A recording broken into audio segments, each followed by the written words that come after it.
Welcome everyone, कैसे हैं आप सभी। आई होप आप सभी बहुत अच्छे हैं और अच्छे से अपनी पढ़ाई कर रहे हैं।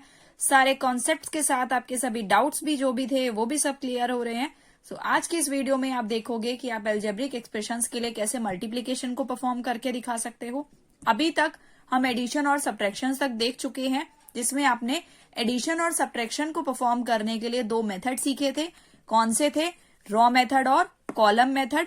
वहां पर आप उन्हीं दोनों मेथड्स के बेस पर एडिशन या सब्ट्रैक्शन को परफॉर्म करके दिखाते थे, है ना। लेकिन मल्टीप्लिकेशन में एज सच आपके वो मेथड्स आपके यूज नहीं होने, आपको बहुत सिंपली करके यहाँ पर दिखाना है। मल्टीप्लिकेशन को बहुत बेसिक वे में आपको यहाँ पर कैलकुलेट करना है, ठीक है।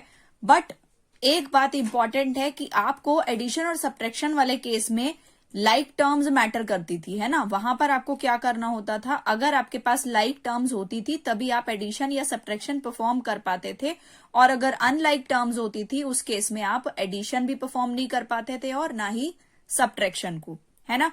लेकिन मल्टीप्लिकेशन में ऐसा नहीं है। मल्टीप्लिकेशन में अगर आपके पास लाइक टर्म्स हैं तो भी आप कर सकते हो और अनलाइक टर्म्स हैं तो भी आप कर सकते हो। वो कैसे करेंगे वही हम इस आज की वीडियो में देखेंगे। आज की ये वीडियो ओवरऑल मल्टीप्लिकेशन का बेसिक कवर करेगी, जिसमें आपकी थोड़ी सी जो बेसिक अंडरस्टैंडिंग है वो बिल्ड हो जाएगी और इतनी स्ट्रांगली बिल्ड हो जाएगी कि आगे की जो एक्सप्रेशंस आपकी होंगी उनको करने में आपको किसी भी तरीके की परेशानी नहीं आएंगी, क्योंकि आगे की जो आपकी एक्सप्रेशंस हैं वो थोड़ी सी इनसे हायर लेवल में पूछी जाएंगी। हायर लेवल कैसे? कि आपने पढ़ा है एक्सप्रेशन में, आपने जब एक्सप्रेशन का बेसिक आपने सीखा था तो आपने देखा था कि जब नंबर ऑफ टर्म्स एक्सप्रेशन में आ जाती है तो उनके लिए आइडेंटिफाइड वर्ड आपने यूज किया था। लाइक अगर आपको सिंगल टर्म दिए तो इसको आप मोनोमियल बोलते थे, है ना। टू टर्म्स हैं किसी एक्सप्रेशन में तो उसको बायनोमियल बोलते थे, और थ्री टर्म्स है तो ट्राइनोमियल। तो इसी तरीके से अब इनका आपको मल्टीप्लीकेशन दिया जाएगा। आपको बोला जाएगा कि मोनोमियल को मोनोमियल के साथ मल्टीप्लाई करो, या मोनोमियल को बायनोमियल के साथ मल्टीप्लाई करो, बायनोमियल को बायनोमियल के साथ मल्टीप्लाई करो, मोनोमियल को ट्राइनोमियल के साथ, फिर बायनोमियल को ट्राइनोमियल के साथ। इसी तरीके से आपको आगे मोनोमियल को पोलिनोमियल के साथ ऐसे दिया जा सकता है, ठीक है। बट आप इनको तभी कर पाओगे जब आपको सबसे पहले इसकी अंडरस्टैंडिंग अच्छे से हो कि आप इनको मल्टीप्लीकेशन इनमें कैसे परफॉर्म कर रहे हो, ठीक है। इसीलिए हम सबसे पहले आज बहुत छोटी छोटी टर्म्स यहां पर लेंगे जिनको हम कैलकुलेट करके देखेंगे। जैसे हमने एडिशन और सब्ट्रैक्शन का बेसिक कवर किया था पहले, वैसे ही आज हम पहले मल्टीप्लीकेशन का बेसिक कवर करेंगे। लाइक टर्म्स और अनलाइक टर्म्स दोनों को हम देखेंगे आज ही, जिसमें मैंने पहले आपकी लाइक टर्म्स ली हैं, देन हम इनके बाद अनलाइक टर्म्स को कैलकुलेट करके देखेंगे। क्लियर?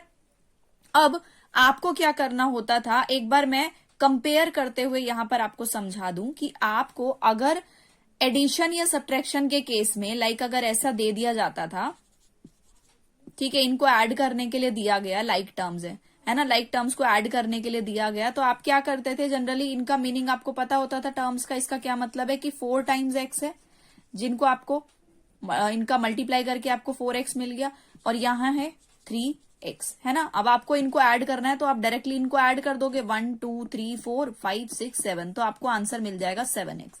सिमिलरली अगर आपको माइनस करने के लिए बोला होता तो आप इसमें से माइनस कर देते कि 1 2 3x को हमने माइनस कर दिया तो हमारे पास बचा 1x, तो आपने रिजल्ट में माइनस करके यहां पर रिजल्ट दे दिया।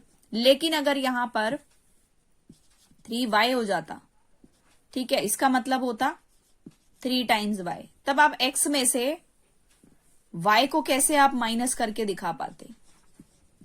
क्योंकि यहां पर अगर आपको याद हो एडिशन और सब्ट्रैक्शन का बेसिक, तब मैंने आपको एक बात बताई थी, एक एग्जाम्पल दिया था चॉकलेट और कैंडी वाला, है ना। याद हो तो किसी को आप में से, तो उसमें मैंने क्या बताया था कि आपकी ये क्या है, चॉकलेट्स हैं और ये है कैंडीज। अब आपको कोई बोले कि आप अपनी चॉकलेट में से थोड़ी सी चॉकलेट को शेयर कर दो, तो आप चॉकलेट ही शेयर करोगे। अगर आपको कोई बोले अपनी चॉकलेट में से थोड़ी सी कैंडी शेयर कर दो, तो आप कैसे कर दो? नहीं कर पाओगे ना। तो वैसा ही केस अनलाइक टर्म्स के साथ होता है। यहां पर ये वो चॉकलेट्स हैं और ये वो कैंडीज है, जिनको आपको इसमें से चॉकलेट में से कैंडीज को सब्ट्रैक्ट करना है। अब सब्ट्रैक्ट आप कैसे कर पाओगे जब कर ही नहीं सकते, क्योंकि ये कैंडीज है और वो चॉकलेट है, दोनों अलग वेराइटी है, दोनों अलग थिंग्स है ना। अब यही अगर आपके यहां पर एक्स थी, सेम वेराइटी की थी ना, यानी कि चॉकलेट्स थी, तभी आपने इनको डायरेक्टली सब्ट्रैक्ट कर दिया। ठीक है, तो ये यहां वहां पर आपने एडिशन और सब्ट्रैक्शन वाले केस में देखा था। लेकिन एक और मैं बताऊं वहां पर कि एडिशन और सब्ट्रैक्शन को जब आप वहां पर परफॉर्म करते थे तो कुछ इस तरीके से करते थे। अगर आपको 4x और 3x को आपको स्टेटमेंट वाइज जब आपको बोला जाता था करने के लिए ऐड या सब्ट्रैक्ट, तो आप ऐसे करते थे। आप क्या करते थे, जो आपकी कांस्टेंट वैल्यू है आपने उनको ऐसे लिखा ब्रैकेट में, और जो वेरिएबल रिपीट हो रहा है दोनों टर्म्स में, जिसके बेस पर आप लाइक टर्म्स इनको बता पा रहे हो, उसको आप कॉमन कंसीडर करके यहां पर ऐसे लिख लेते थे। ठीक है, देन आप क्या करते थे, जो ब्रैकेट वैल्यू है इनको ऐड कर देते थे। 4 + 3 7 और x है मल्टीप्लाई में, तो आपने 7x को ऐसे करके यहां पे रिजल्ट निकाल दिया। क्लियर। इसी तरीके से आप इसको मेंटली भी कर पाते थे, लेकिन मल्टीप्लीकेशन में थोड़ा सा केस डिफरेंट है, ज्यादा नहीं है, थोड़ा सा है। वो कैसे, आप देखोगे यहां पर 7y और 3y दिख रहा है। आपको क्या करना है, यहां पर 7y और 3y का क्या मतलब है, यहां पर जो आपकी कांस्टेंट वैल्यू है आपने जैसे वहां पर अलग लिया था वैसे ही यहां पर भी लोगे, लेकिन वहां पर क्योंकि मल्टीप्लीकेशन और प्लस दोनों हमें कॉन्सेप्ट दिख रहे थे। कैसे, क्योंकि आपने देखा था 4x, इसमें x मल्टीप्लाई होकर आपको दिख रहा है ना। अगर आपको ब्रेक इनको करना हो तो 4x इस कुछ इस तरीके से लिखा हुआ होगा। सिमिलरली इसके साथ में 3x दिया गया था तो 3 × x ऐसे कुछ लिखा हुआ था, है ना। देन आपने ऐसे ऐड किया तो आपने इनको एक साथ लिया और इसको कॉमन लेते हुए बाहर निकाल लिया, है ना। लेकिन यहां पर क्या है कि यहां पर सिर्फ आपको मल्टीप्लीकेशन का केस दिख रहा है। अगर आप इनको ब्रेक करोगे तो आपको 7 × y मिलेगा, और इसमें मेन साइन आपका अगेन मल्टीप्लाई है, फिर इधर से 3 × y मिलेगा। सारे मल्टीप्लीकेशन में ही आ रहे हैं, है ना। अब आप चाहे तो ऐसे ही डायरेक्टली कर लो, और आप चाहो तो आप ऐसे भी कर सकते हो कि डायरेक्टली इन टर्म्स के बेस पर आप पहले कांस्टेंट को ले लो, देन आप जितने वेरिएबल आए हैं उनको ले लो। कैसे, क्योंकि आपको अब देखो आपने ऐसे तो लिख लिया, इनको इन टर्म्स को इनके फैक्टर ले लिए, यहां पर ऐसे ब्रैकेट में लिख लिया। अब आपने क्या किया कि इनको रीअरेंज कर दिया, क्योंकि सारे मल्टीप्लीकेशन ही केस है। आप इनको कांस्टेंट वैल्यू को आपने रीअरेंज करके ऐसे लिख दिया, और फिर वेरिएबल को लिख दिया। ठीक है, ऐसे लिख दिया। तो आप चाहो तो आप डायरेक्टली ये वाला स्टेप कर सकते हो यहीं से। ठीक है, कांस्टेंट वैल्यू को एक साथ लिख दो और वेरिएबल एक साथ लिख दो।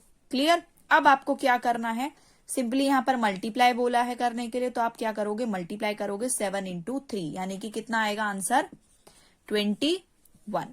ठीक है, 21 यहां पर मिलेगा आपको, तो आपने लिख दिया यहां पर 21। ठीक है, 21 लिखा। अब जो ये y आएगा, एडिशन के केस में आप सिंपली y को कॉमन लेते हुए सिंगल एक y लिख देते थे, है ना, अगर 2 टर्म्स के साथ आपको ऐड करने के लिए दिया जाता था। लेकिन यहां पर क्या होता है, यहां पर वो मल्टीपल हो जाती है। मल्टीपल का यहां पर क्या मतलब हो जाता है, जितनी टाइम्स y आया है उतनी उस वेरिएबल के ऊपर पावर लग जाती है। यानी कि y आंसर में तो आएगा, लेकिन यहां पर इसके साथ इसकी पावर लग जाएगी। जितने टाइम्स ये आया है 1 और 2 टाइम्स आया तो 2 इसकी पावर लग जाएगी। 21y², ये आपका रिजल्ट होगा। क्लियर। इसी क्वेश्चन को आप मेंटली भी कर सकते हो। मेंटली वाला केस मैंने आपको, ये एबिलिटी मैंने आपके अंदर एडिशन और सब्ट्रैक्शन में भी बिल्ड करने की कोशिश की थी कि आप इन क्वेश्चंस को, जो आपके ऐसे छोटे छोटे क्वेश्चंस हैं, इनको मेंटली करने की कोशिश करो, ताकि आपका जो बेस है वो काफी स्ट्रांग हो जाए, इनकी जो अंडरस्टैंडिंग है वो अच्छे से बिल्ड हो जाए। ठीक है, तो आप इनको भी एक बार करके देखो कि आप क्या करोगे। अगर मैं इसको यहां से इरेज कर दूं, आपको पता है कि यहां पर सेम वेरिएबल है, लाइक टर्म्स तो है ही। मल्टीप्लाई में बस आपको क्या करना है, जितनी कांस्टेंट वैल्यू है उनको एक साथ मल्टीप्लाई करना है, और जितनी वेरिएबल आएंगी, जितने टाइम्स वो रिपीट हो रही है, उनकी पावर उनके ऊपर लगा देनी है।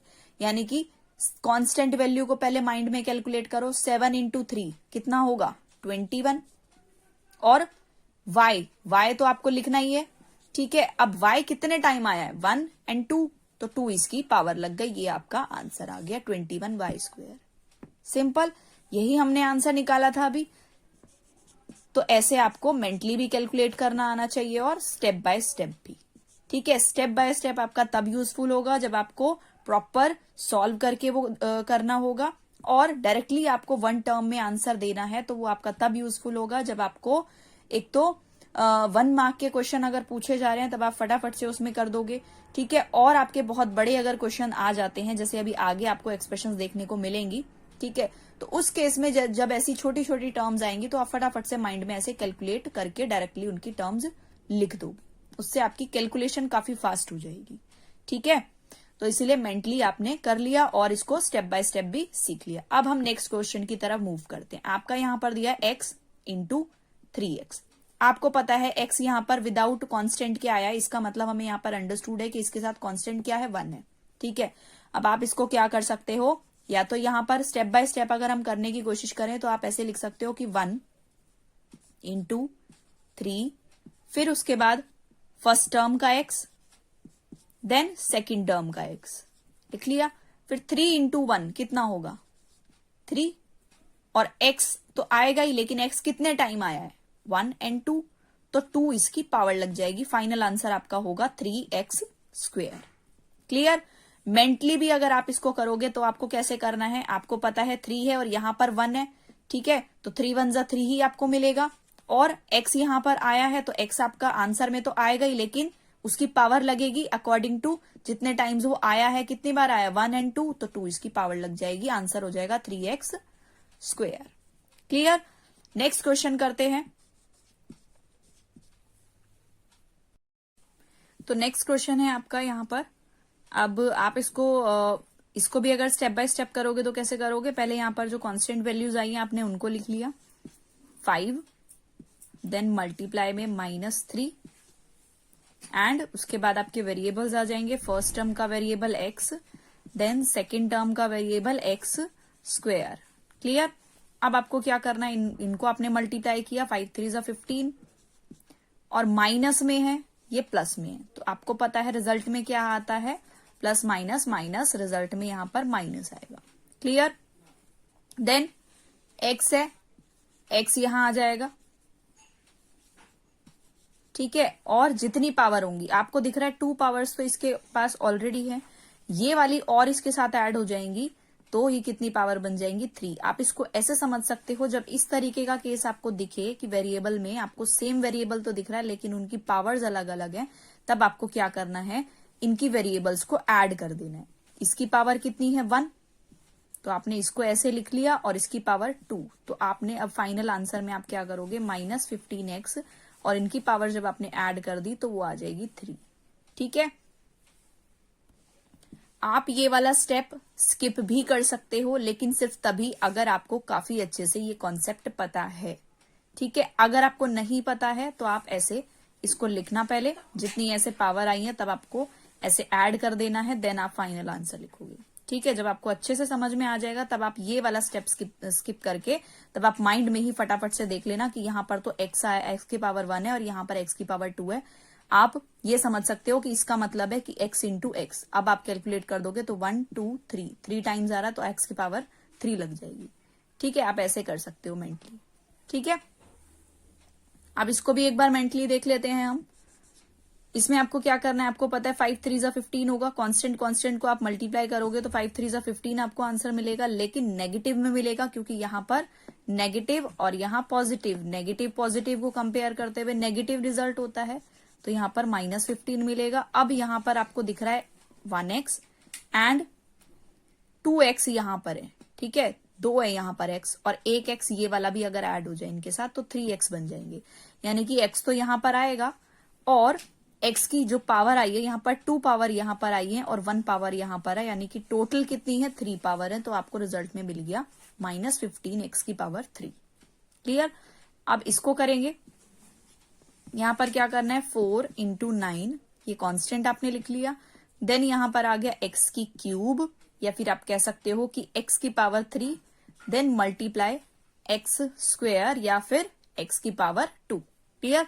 आपको क्या करना है 4 9 36, देन x लिखेंगे, यहां पर सेम वैसा ही केस है जैसा इसमें आया था अभी कि आपका वेरिएबल तो सेम है लेकिन उनकी पावर डिफरेंट है, और इस केस में हम क्या करते हैं इनकी पावर्स को ऐड कर देते हैं, है ना। तो यहां पर 3 और 2 को हम ऐड कर देंगे तो कितना हो जाएगा 5। ये आपका फाइनल आंसर होगा 36x की पावर 5। क्लियर। इसको भी अगर आप मेंटली करोगे तो आप ऐसे ही भी इसको बता सकते हो कि 4 9 जा 36 एंड x तो यहां पर आएगा, लेकिन इसकी पावर कितनी आ जाएंगी 3 और 2। जब 3 और 2 3x को और 2x को जब हम ऐड कर देंगे तो ये 5 बन जाएगा, यानी कि x की पावर 5 बन जाएगी। ये आपका फाइनल आंसर हो गया। क्लियर। अब यहां पर आपने अभी तक तो 2 टर्म्स देखी थी, अब यहां पर आपकी 3 टर्म्स भी आ गई। है मोनोमियल ही, आपने देखा था कि मोनोमियल मल्टीप्लाई मोनोमियल है अभी तक ऊपर। ठीक है, अब यहां पर monomial multiply monomial again multiply monomial आ गया।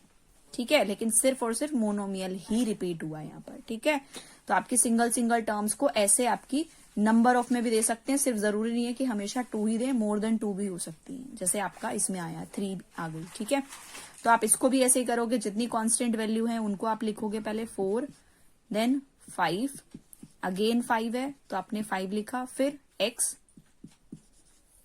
x square then x। ठीक है, 4 5 जा 20 multiply 5 x into x square multiply x। ठीक है, अब इसको आप करोगे तो 2 5 जा 10 और ये वाला 0 भी आप कर दोगे तो 100 बन जाएगा। 25 जा 100। अब इनको लिखना है आपको, x तो आएगा ही आएगा, सेम ही है। उसके बाद क्या करना है, इनकी पावर्स को ऐड कर देना है। 1 यहां पर दिख रहा है और 1 यहां पर दिख रहा है, तो 2 3 एंड 4, तो x की पावर कितनी आ गई 4। फाइनल आंसर आपका होगा 100 x की पावर 4। क्लियर।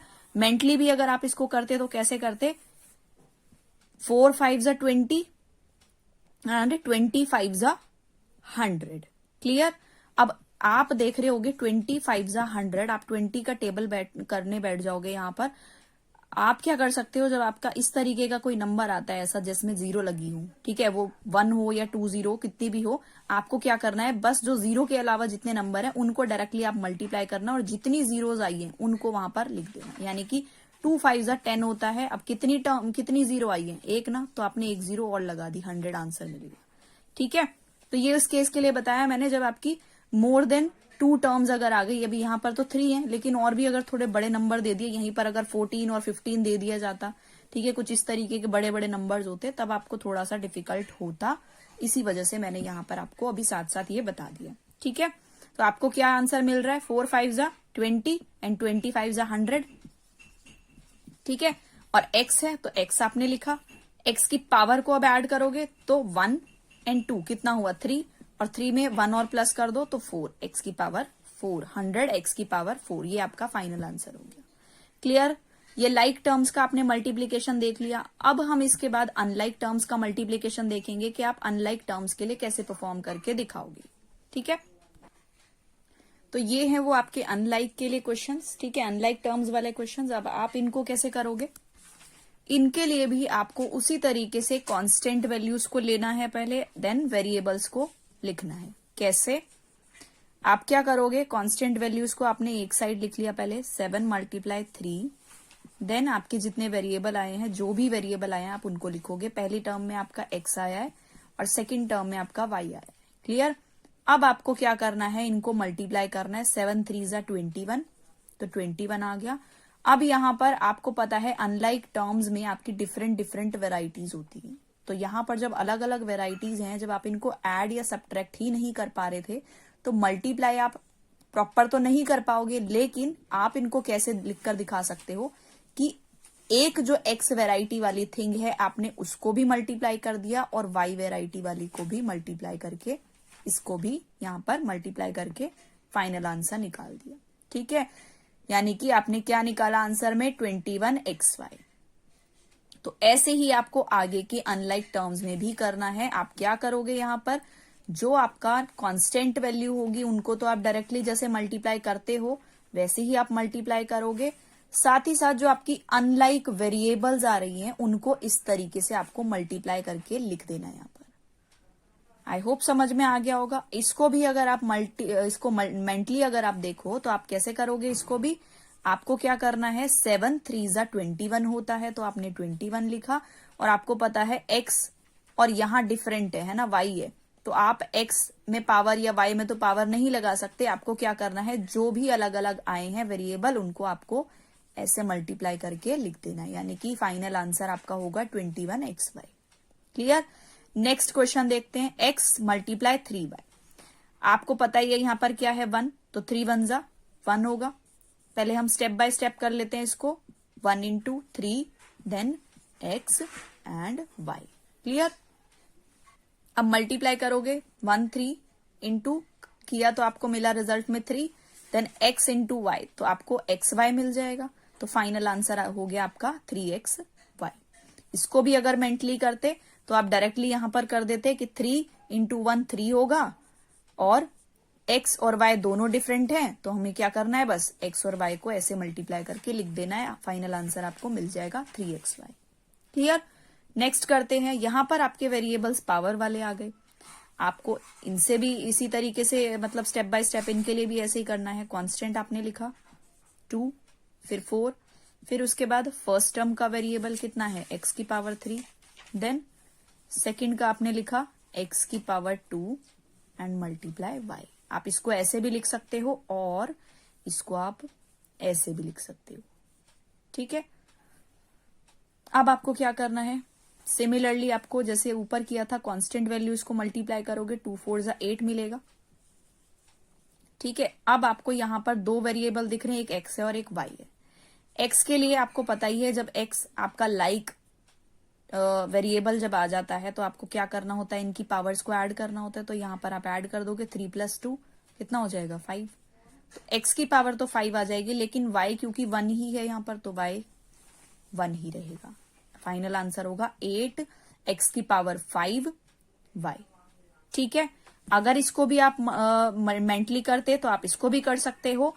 आपको यहां पर भी ज्यादा टफ नहीं है ये कि अगर आपको पावर दिख गई तो आप इसको कर नहीं पाओगे, इसको भी इजीली कर सकते हो। आपको सिर्फ कांस्टेंट वैल्यू को मल्टीप्लाई करना है, 2 4 जा 8 होगा। आपको दिख रहा है x आ रहा है और y आ रहा है, तो आपको x भी मिलेगा आंसर में और y भी मिलेगा, बट इनके ऊपर पावर अभी हमें देखनी है कि पावर आएंगी या नहीं आएंगी। x में हमें दिख रहा है यहां पर 3 पावर है और यहां पर 2 पावर है। ठीक है। अब हमें पता है 3 और 2 को हमें ऐड करना पड़ेगा, तब जाकर ये हमें दे देगा आंसर में 5, यानी कि x की पावर तो 5 आएगी।